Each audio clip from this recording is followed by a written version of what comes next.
Setiap kita dihiasi oleh sifat-sifat yang kontradiktif. Mana yang lebih dominan, dengan itulah orang menyebut kita.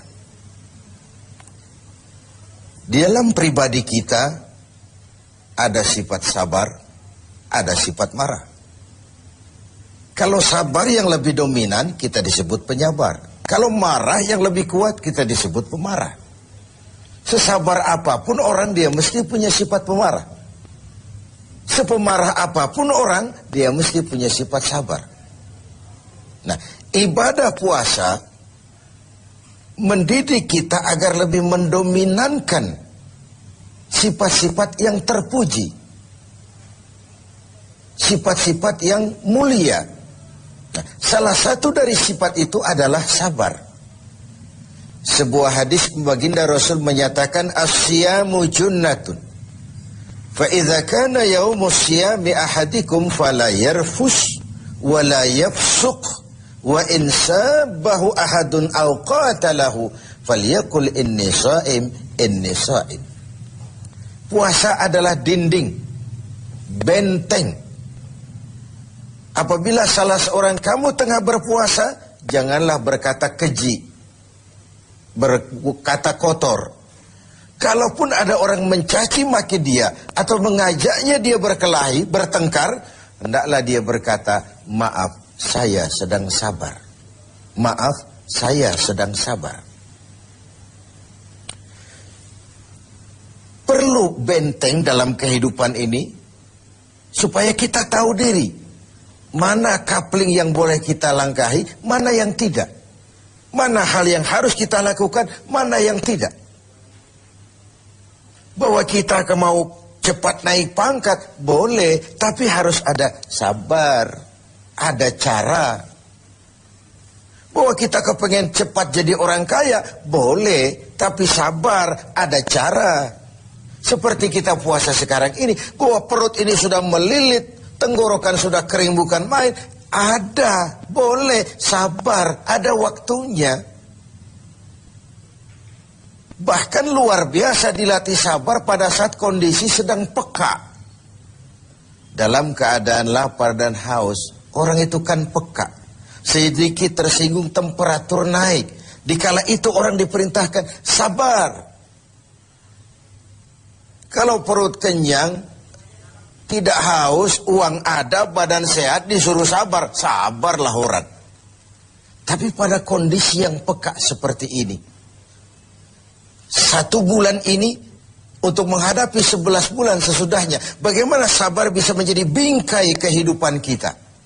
Sabar di dalam mencari harta, sabar di dalam mengejar karier, sabar di dalam mengembangkan nilai-nilai luhur. Sehingga dengan adanya bingkai kesabaran ini, hidup kita 11 bulan sesudah Ramadan nanti dihiasinya dengan nilai-nilai yang indah dari bentuk kesabaran. Kemudian, kapan kita harus melaksanakan sabar itu?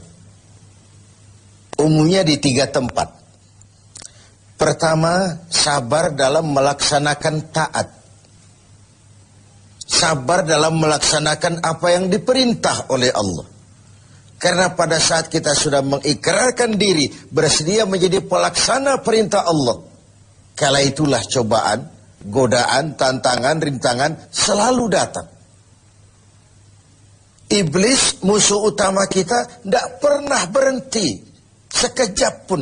Tiap kali kita berencana untuk melaksanakan taat, tiap saat itu pula iblis mengatur rencana bagaimana menggagalkan ini. Kita ingat dalam sejarah kurban, ketika Ibrahim diuji oleh Allah, turun perintah menyembelih putranya, ujian melaksanakan taat. Ialah kalau orang lain, anak cuma sebiji mata wayang, buah hati belahan jantung, pelanjut cerita penerus sejarah, sudah lama diharapkan. Turun perintah seakan Tuhan ingin berkata, Ibrahim, kau memang cinta kepadaku. Tapi setelah kau punya anak, masuk cinta anak ke dalam hatimu. Ayo buktikan, mana yang lebih besar, cintamu kepadaku atau cintamu kepada anakmu? Sembelih anakmu. Ketika Ibrahim akan melaksanakan perintah itu, iblis ngatur strategi. Ini gendeng ini Ibrahim. Luar biasa. Kalau tiap orang punya iman seperti ini, kata iblis, nggak ada teman kita di neraka. CS kita nggak ada sudah. Ini harus digagalkan. Datang iblis menggoda Ibrahim. Kenapa mau kau sembelih anakmu? Perintah Tuhan. Tuhan cuma sentimen sama kau Ibrahim. Dia tidak kepengen kau punya keturunan. Jangan dilaksanakan. Tidak ada urusan sama kau iblis. Ini perintah Allah. Mundur. Gagal menggoda Ibrahim. Iblis pindah menggoda Siti Hajar. Barangkali perempuan lebih mudah. Karena perempuan umumnya lebih panjang rambutnya dari pikirannya. Lebih peka perasaannya. Hajar, kau tahu anakmu mau dibawa kemana dengan suamimu? Mau disembelih. Masa sih? Kok sampai hati menyembelih anaknya sendiri? Katanya itu perintah Tuhannya. Oh, kata Siti Hajar. Kalau ini perintah Tuhan, jangankan cuma anakku Ismail. Aku pun ibunya mau ikut disembelih. Tidak ada urusan sama kau. Minggir.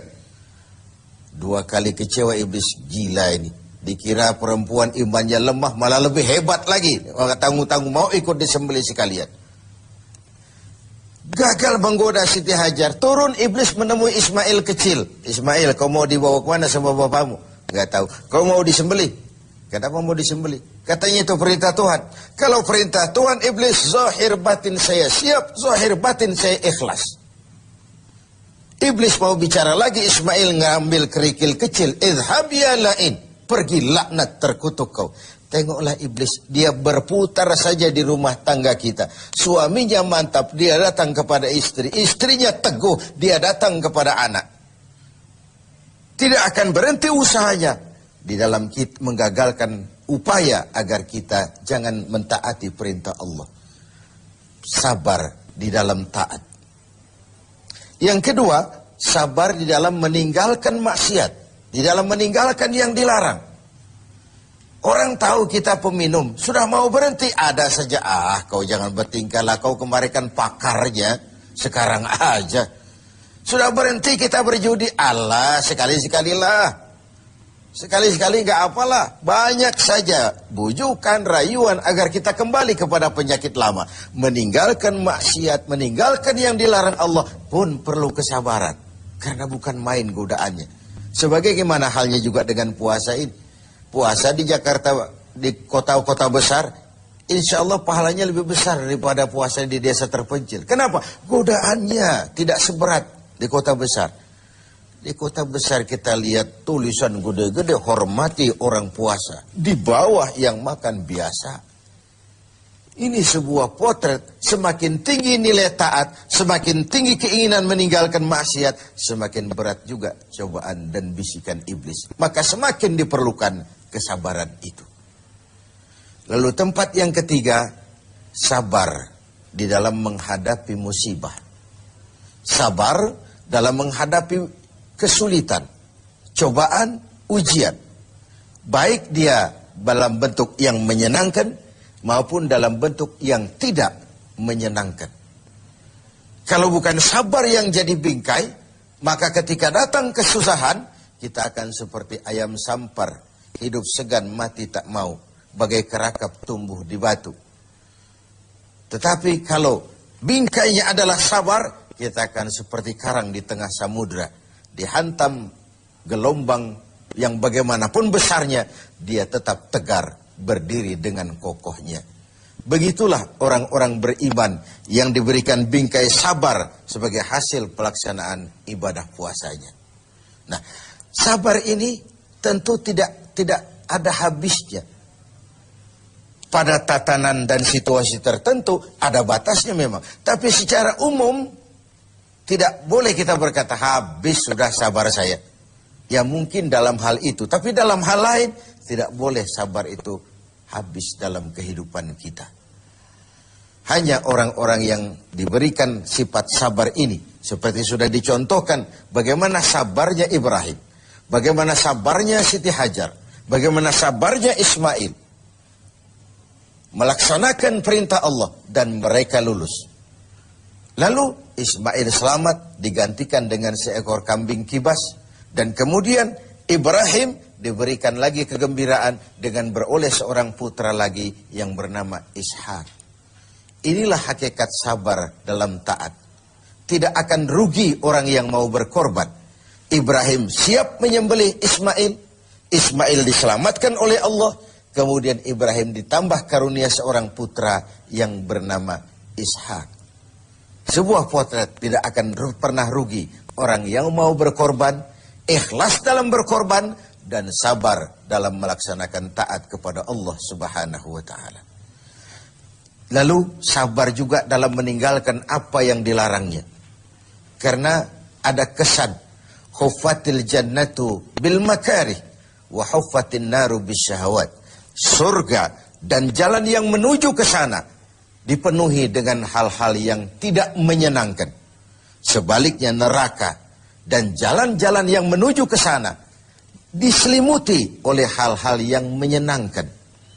Hal-hal yang kita cenderung memang melaksanakannya. Karena itu belum tentu yang menyenangkan kelihatannya akan menyenangkan juga seterusnya. Pandai-pandailah kita memilah dan memilih antara keuntungan jangka pendek dengan kerugian jangka panjang, atau kerugian sesaat tapi menguntungkan pada kehidupan jangka panjang. Lalu terakhir, sabar dalam menghadapi